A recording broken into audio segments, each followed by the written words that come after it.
All right, so it looks like we've got some more paperwork to go over today. Y'all know how I do it over here on this channel. I read the paperwork so you guys don't have to. However, if you're interested in just reading this paperwork yourself, I have left a link to it in the description where you can read the whole thing or download it. I've seen some people posting this stuff online where they were just reading it. Nobody ever gives a link to the paperwork. So I put the link down in the description below in case y'all want to read it yourself. But for those of y'all who click this because you don't want to read it, let's go ahead and jump into this paperwork. So Bricc Baby's paperwork got released yesterday on Pacer, and basically what this is a memorandum in opposition to request for review the reconsideration of order setting conditions of release detention. Basically, Bricc Baby filed some paperwork saying that he wanted to be let out on bond. They filed this basically saying no, and they lay out everything that they have against Bricc Baby in this paperwork. So right here we've got the cover page. You can see that they got Bricc Baby listed here with all of his different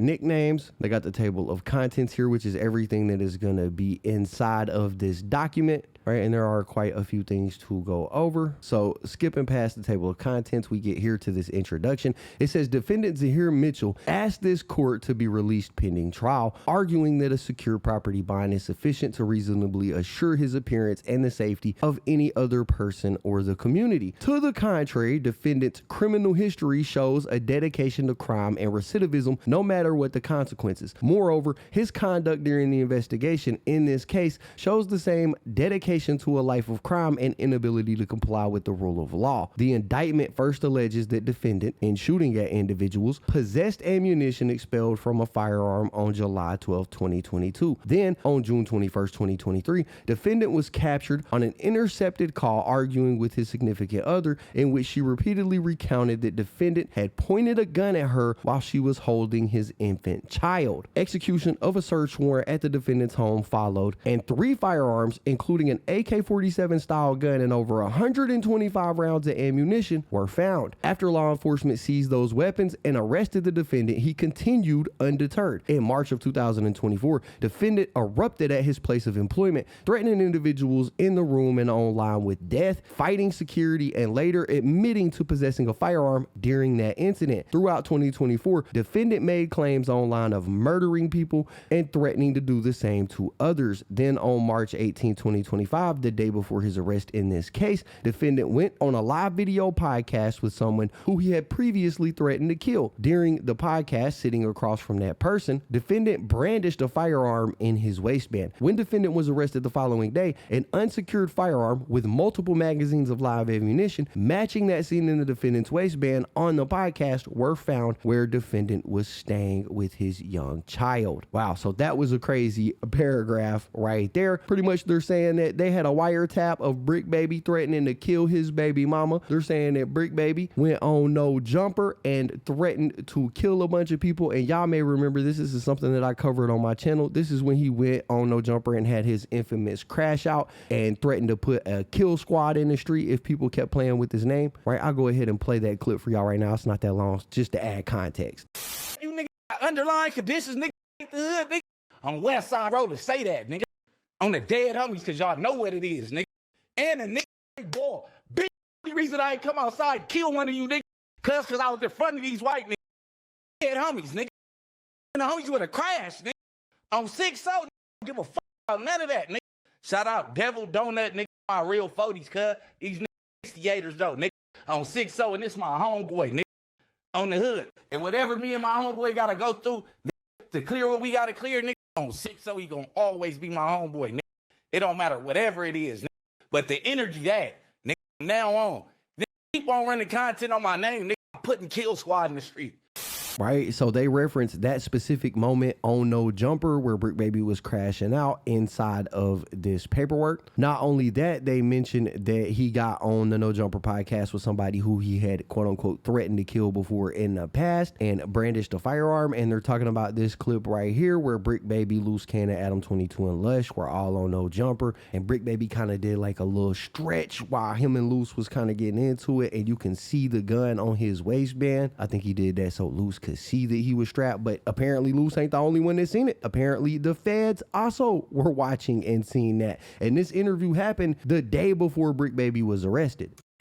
They definitely dictated the stream. The gummies did their thingy thing. That's a fact. Yeah. So we had some good fun, good clean fun. Are y'all noticing the patterns, like the bricks and all this shit look a little different and all that? You really feel like that? Yeah. You said Compa was the one that All right, so those are the two incidents that they referenced in that first paragraph. It continues, it says, all of the above conduct occurred after years of violent crimes, firearm possession, evading charges, and troubling conduct disseminated throughout the internet. Defendant's lengthy periods of incarceration and supervision have not deterred him from continuing to commit dangerous crimes. There is no reason to believe this arrest will be any different, and the safety of the public demands that the defendant remain detained. It's got statement of facts. It says, bullet point A, defendant is intercepted discussing criminal activities, including pointing a firearm at his partner and child. It says, in the first several months of 2023, defendant was intercepted on multiple court-authorized Title III wiretaps, both on his phone and his associates' phones. On multiple calls, defendant discussed criminal activity. Throughout March 2023, defendant discussed how the mother of one of his children accused him of pointing a gun at her, and defendant claimed that it was a lie. But on June 20th, 2023, a second person accused defendant of the same conduct. That day, defendant's significant other, KC, stated, "You pulled a gun out on me with your daughter. You pulled a gun out on me in front of your fucking daughter. You pointed a gun at me with your bitch ass." Defendant responded, "I don't give a fuck. I don't give a fuck. Ever since I've been with you." Wow, Bricc Baby is a real piece of shit. It says the following day, defendant argued with KC again about her picking up her daughter, ordering her to take the fucking baby outside, you stupid bitch. You sit in the house all day, you dumb asshole. Casey told defendant she could not walk or drive because defendant uffed up her leg and that he was the one who hit on people. Defendant responded, "Man, on 6-0, shut the up, bitch. I just told you, you keep playing with me, you just want to see it." Defendant told Casey to leave and said they were done. On the same day, Casey again stated, "It's so uffed up that you can't even apologize for the things you do. You've never apologized for treating me bad. Pulling a gun out on me like this is cool for you, but you want me to go do stuff for you? You talking about you don't want me, shit you got going on, but you gonna pull a gun out on me and my child though, right?" Defendant responded on 6-0, "Yeah, you don't get it. I don't give a uff. I don't. On 6-0 Crip." And remember, this is all on wiretap phone call recordings. This is how he's talking to his baby mama. It's got bullet point B. It says firearms and ammunitions are recovered from defendant's home. It said, following the above mentioned calls, law enforcement obtained search warrants for the defendant's home, car, and person. Inside his home, law enforcement found the 3 firearms and ammunition listed in count 2 of the indictment. They found a .380 caliber pistol, a 9mm caliber pistol, and a .556 45 caliber assault rifle style firearm with over 125 rounds of ammunition. Defendant tried to drop some of the firearms and ammunition from his balcony into the courtyard of his apartment complex, just as he had previously stated that he would do on another intercepted call. It's got bullet point C. It says defendant is recorded on intercepted calls making other admissions. Throughout the remaining period of the wiretaps, defendant made countless assertions or threats pertaining to violent conduct and weapon possession. For example, on February 20th, 2023, defendant stated that he did not respect the elders in the gang and would pop anyone that was on 6-0. On March 6, 2023, defendant was on the phone call with his mother and found the mother of his child outside of his house. He told his mom that the mother of his child was in gangland and wanted to expire early. Defendant asked the mother of his child if she wanted to die in front of her son on 6-0, as defendant's mother screamed at him to stop because he may be being recorded. Damn, even his mama knew he was on wiretap. On March 6, 2023, defendant told KC that the police were acting stupid and that he was tired of doing what they told him to and that he was ready to shoot the mother of his child. Later that day, defendant told another unidentified male that he can kill the mother of his child, and he put that on 6-0. There's some interesting wording right there. It says that Bricc Baby told his baby mama, KC, that the police were acting stupid and that he was tired of doing what they told him to do. I don't know what that means, man, but that kind of sounds like somebody might be working. Anyways, it goes on. It says on March 28, 2023, defendant said that he would would body slam the mother of his child on her neck and to stop playing with him. In the same call, defendant discussed how it felt to kill someone and have to go to school and play basketball the next day. Bullet point D, defendant continues to threaten violence and carry firearms. In addition to the intercepted calls online, defendant continued to threaten violence, carry firearms, and discuss both. For example, in March 2024, defendant quote unquote crashed out at his place of employment, threatening to shoot people and eventually fighting a security guard. Defendant later admitted in separate interviews that he had a firearm on him during the altercation and that he brought his daughter with him to the studio that day. And they got this picture of Bricc Baby standing up, you know, while he was crashing out. It says in June 2024, defendant argued over the phone with an individual and claimed that he had killed more people than the other had fought. Defendant stated that he swore it to be true on his 4 babies, which he repeated many times. In later attempting to downplay this claim, defendant stated that even if he had one murder, that would be more than the other person had fights. And right here, they're talking about when Bricc Baby told Loose Cannons, I got more murders in the hood than you got squabbles. I got more murders than you got squabbles in the hood. And homies, nigga. Yeah, those than you got squabbles in the set. On the hood. Hey, I got. Can you give us like at least 2 names from your put on and what block? I ain't never seen you at no meeting at Hyde Park, Horace Mann, or at 54th. When did you get put on? When did you get put on? I got put on in 2002. I got put out on 2002 Eileen Street at June House. What's up? Yeah, dead homie. So when you get put on? No, you haven't, bro. You've been in man, cuz Billy was a part of my put on. Dave was a part of my put on. Oh, the dead homies. My first name was Baby Wild. He's an Izzy turn East Coast. That was the 3rd squabble. Who did you squabble, gang? Everybody. Who? You didn't squabble everybody. You would have went home stuff. Shut your You didn't go. Hey, you come up here with 30. None of them was from 60s. You ain't. I got more murders than you got squabbles in the hood and homies, nigga. All right, on bullet point E, it says defendant is charged with repeatedly possessing a firearm and ammunition despite numerous felony convictions. It says defendant is now charged with multiple counts of possessing firearms and ammunition, all in violation of 18 U.S.C. 922. The first charge stems from the defendant shooting 3 bullets into a business parking lot in July of 2022 to ward off would-be robbers. The second charge involves all the firearms and ammunition found at his home in June 2023. Both of these charges followed 5 felony convictions from 2010, 12, 14, 16, and 20, respectively. Damn, Bricc Baby is getting arrested and charged every 2 years for the last decade. It says, respectively, while the pretrial services report includes a longer criminal history with out-of-state convictions. Bullet point F, the morning of defendant's instant arrest, he had an unsecured firearm and ammunition in reach of his young child. On March 19, 2025, law enforcement arrested the defendant on the felon in possession charges in the indictment at his residence in Gardena, California with his significant other and young child.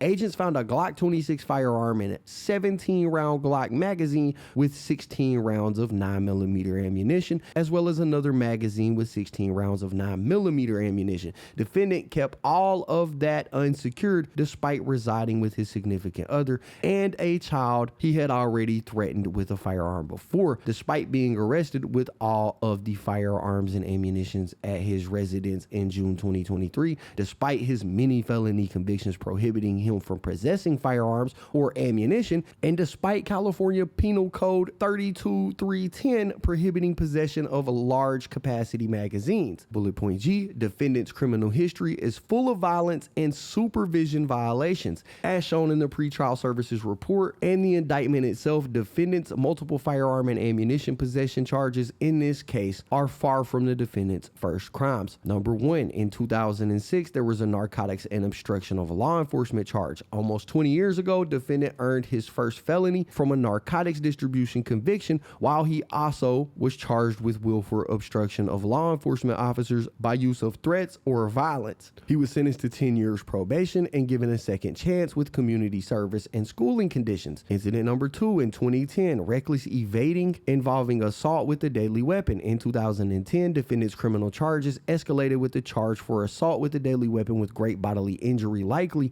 and a conviction for evading a peace officer with disregard for safety. Defendant was sentenced to 365 days in jail and 3 years of probation, a violation of which resulted in 2 years of confinement. According to the certified conviction records and police reports for the original crime, police saw a S worker enter the defendant's car, and defendant then sped off upon seeing police. Defendant led police on a high-speed chase through stop signs and red lights. At some point, defendant pushed the female out of the moving vehicle. The victim landed on her face and defendant ran over her thigh with his car. The victim later stated that she asked to be let out multiple times, but Bricc Baby refused until he later threw her out of the car. The victim also stated that the defendant said he had something he needed to get rid of during the chase and threw a handgun out of the window. The third incident, 2012 to 2014 narcotics convictions. Upon his release in 2012, defendant was arrested for transportation of a controlled substance and ultimately sentenced to 365 days in jail and another 3 years of probation. That probation was later revoked after the defendant admitted to violating it. 5 months after that arrest, but before that sentence, he was arrested for the same crime in Nevada and ultimately was sentenced to 4 years of probation. In 2013, he was arrested for and by 2014 convicted of possession of a controlled substance. Defendant later received misdemeanor relief for that conviction, but he thereafter violated his probation again. Incident number 4, 2016 criminal threats conviction.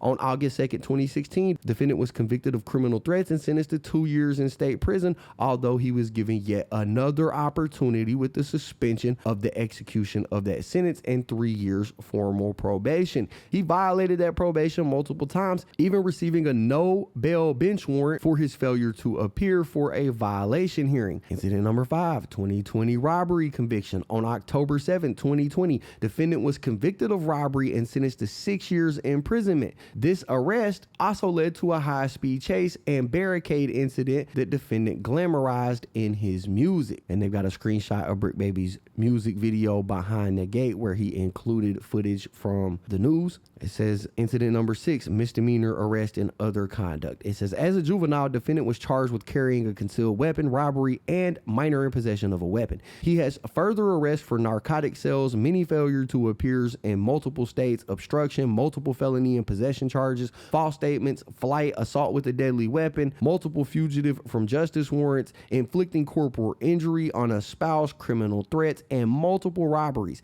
Defendant also has misdemeanor convictions and an infraction involving arrest for taking a vehicle without consent, driving on a suspended license, and domestic violence. Number 7, defendant's fraud crimes. Defendant's crimes do not pertain only to violence and weapon possession though. Defendant is currently under investigation for fraudulently applying for FEMA benefits by claiming to be a renter of a property in Pasadena, California, destroyed in the Eaton fire in January 2020. Moreover, in his digital devices seized during his previous arrest, defendant was in possession of multiple social security numbers, addresses, and other personal identifying information that he had bought on WhatsApp. Defendant even had a photograph of a driver's license with his photograph, but a different name, address, and state. My God, it says bullet point H, defendant was detained based on a risk of flight and danger. On March 19, 2025, this court ordered defendant to be detained pending trial based on risk of non-appearance and danger to the community.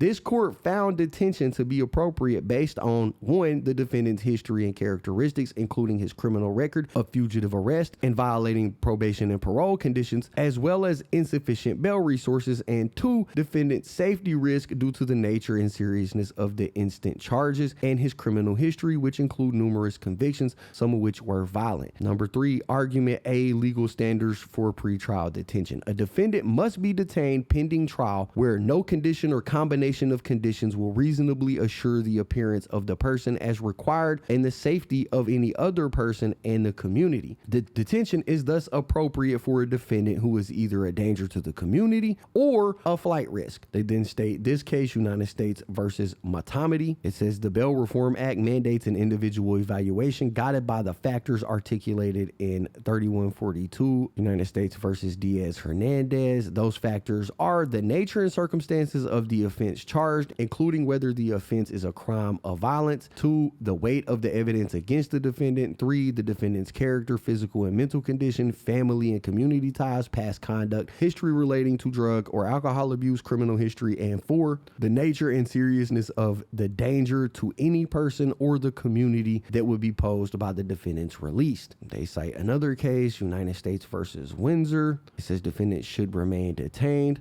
All of the 3142 factors justify ordering defendant to remain detained pending trial. It says 1, nature and circumstances of the offenses. The nature and circumstances of the defendant's offenses unequivocally weigh in favor of detention. Defendant's offenses, which are possessing multiple firearms on multiple occasions and over 125 rounds of ammunition, some of which he fired, are serious. The fact that defendant fired at would-be robbers in a business parking lot and less than a year later was found with firearms after purportedly pointing them at his partner and child only confirmed that the defendant should not be possessing firearms, not to mention his multiple prior felony convictions, each of which alone prohibit him from possessing firearms in the first place. His continued possession of another firearm and even more ammunition at home with his child during his latest arrest only further corroborates the need for his detention. Moreover, defendant faces a statutory maximum of 15 years for each count. As currently charged, due to defendant's extensive criminal history and with enhancements for the type and number of firearms and obstruction of justice, defendant faces a likely guideline range of 92 to 115 months imprisonment based on a total offense level of 21. And for those who don't want to do the math, 92 months is 7.5 years, 115 months is 9.5 years. That's what he's looking at based on these charges that he got. They've got the charges listed: base level offense, 23 firearms plus 2 obstruction plus 2, making the total level of his offense a 24.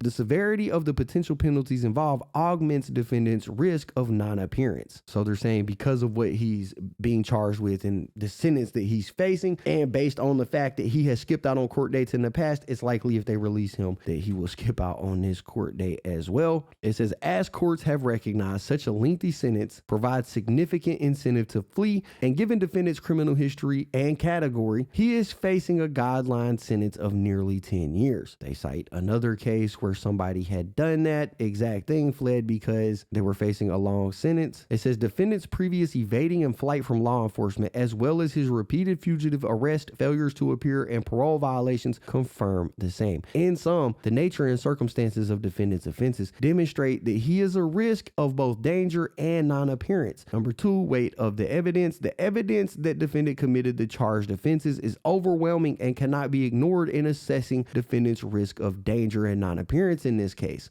Defendant was captured on audio recordings discussing firearms and other crimes for months. When his home was searched, those firearms were recovered. Defendant was previously captured on surveillance footage where shell casings were later recovered at the defendant's location in the video, showing that he fired them. Evidence of defendant's continued possession of firearms is likewise powerful, including the night before his arrest on the podcast video as found in his home during the arrest.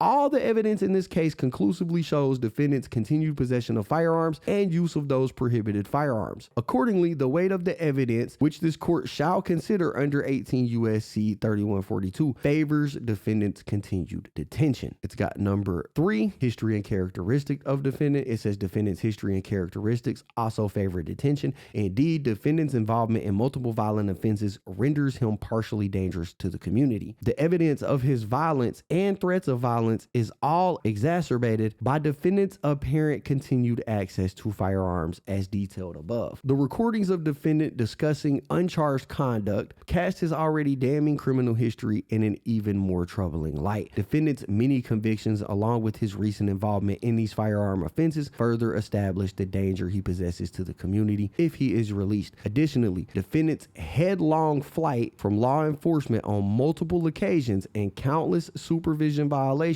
only reinforces his dangerousness and his incompatibility with pretrial release, as does his attempt to rid himself of the firearms when law enforcement searched the location. For all of these reasons, defendant's history and characteristics support his continued detention. It's got number 4, nature and seriousness of danger posed by defendant's release. It says defendant's release would pose a serious danger to his own family and the community at large. Law enforcement risked exposing its investigation into a deadly criminal enterprise by executing the search warrant at the defendant's home in June 2023, all to protect the defendant's partner and child from defendant hurting them. In multiple intercepted calls, defendant's partner had discussed the defendant physically hurting her and pointing a gun at her and her child. Despite law enforcement seizing multiple guns and ammunition from his home, which unquestionably should have been a turning point for the defendant had another unsecured gun and many more rounds of ammunition in reach of his child when he was arrested 2 years later in March of 2025. Defendant's risk of danger to his family cannot be ignored. Additionally, defendant is not only a risk of danger to the community at large, but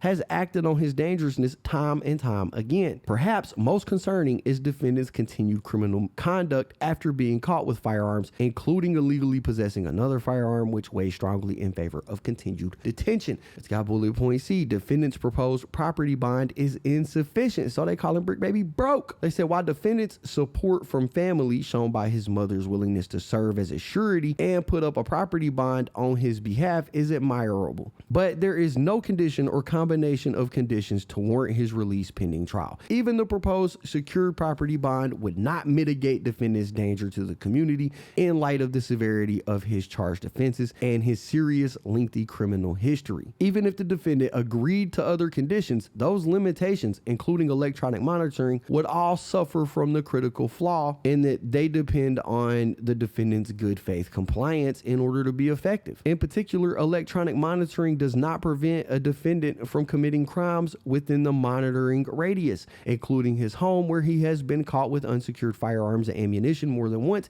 and there is no reasonable way to assure that a defendant would not make impermissible stops or detours on his way to places permitted under the restrictions. Given defendant's repeated commission of crimes over the course of this investigation, as well as the litany of criminal convictions, warrants, violations, and continued criminal activity while on probation or parole, this court should be wary of the defendant's ability to obey his proposed restrictions. Because defendant's personal commitment to abide by release conditions is the key factor for determining his fitness for bail, his serial and flagrant criminality counsels against bail in this case. Conclusion: this court should therefore order the defendant's continued detention pending trial. So there is the paperwork. That is everything that basically the feds are saying they got against Bricc Baby. Wiretaps, real evidence like the guns that they have collected on multiple occasions. It's a wild story for sure, but that's what we got. That's the paperwork. Like I said, I'm reading it for y'all so y'all don't have to. Y'all gotta let me know what y'all think about it though in the comments down below, because that is basically it for the video. If you guys enjoyed the content, be sure to hit the like button, subscribe, tap the notification bell so you get notified every time I upload a video. As always, it's been fun rocking with y'all, man. I'm out.